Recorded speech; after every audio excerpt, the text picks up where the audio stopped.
Hey, my name's Nathan for Nathan Cruz Music. Welcome back to video 2 of kickstarting your guitar playing. Yesterday we looked at playing G, C, D and E minor as a family of 4 chords that will help you get by playing songs that you want to play.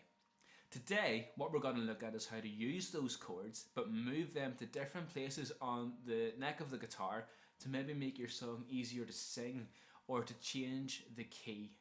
Now, we're not going to be able to cover every key because remember, this is just kickstarting your guitar playing. It's just the stepping stones to beginning to explore the great instrument that is the guitar. What you're going to need to do this is a little device which is indispensable to guitarists. It is called the capo. Capo comes in loads of different varieties and styles, some better than others. The type that I have and that I use is pretty common. It's spring loaded, just like that, if you can see that working. And basically we clamp it over the top of our neck onto a fret, and that means that we have shifted our frets up to a new starting position. And what that does is it changes the notes that are being made, so it means we can play complicated chords in an easier way. So, to put this in practical sense, let's go back to our 4 chords from our last video.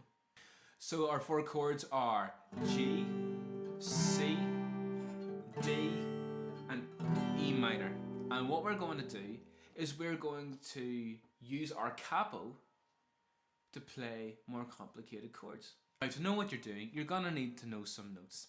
And we're not going to cover them all because we're not going to be able to play every key in this way. But it's to get you started and you'll be able to play a lot more.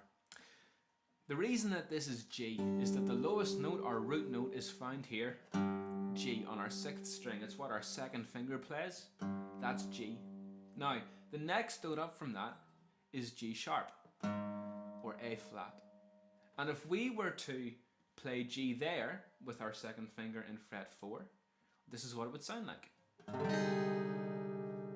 Not quite right, but that's because we moved our fingers up but we didn't bring this thick nut at the top of our guitar with us. And that's what our capo does.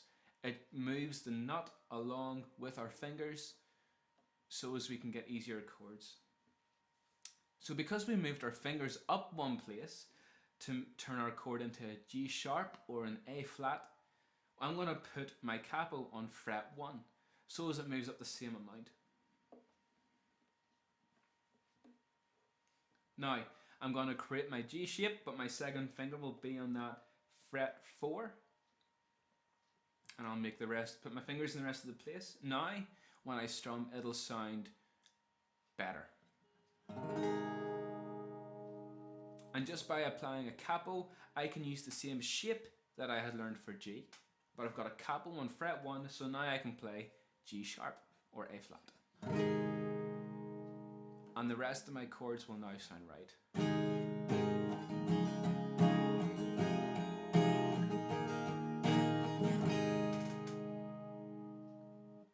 Now this process works the same no matter where I want to put my capo. So let's say I want to play in the key of B flat. Well, fret 3 was my G note, fret 4, G sharp or A flat. Fret 5, A. Fret 6, A sharp or B flat. So I know that that is my lowest note, that is the finger that finger 2 needs to be on. So because I have had to move finger 2 up 3 frets from where it normally is for G, I'm going to put my capo on fret 3 so as it's moved up the same amount. So I'm going to put my 2nd finger on string 6 or on fret 6 and I'll create the rest of my G chord, and now I will be able to play my G chord shape, but it's going to be B flat. And the rest of my chords will work.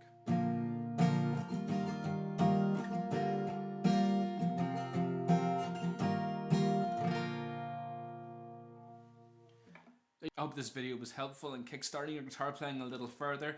Tune into the next video where we'll look at a little bit of strumming. Until then, take care.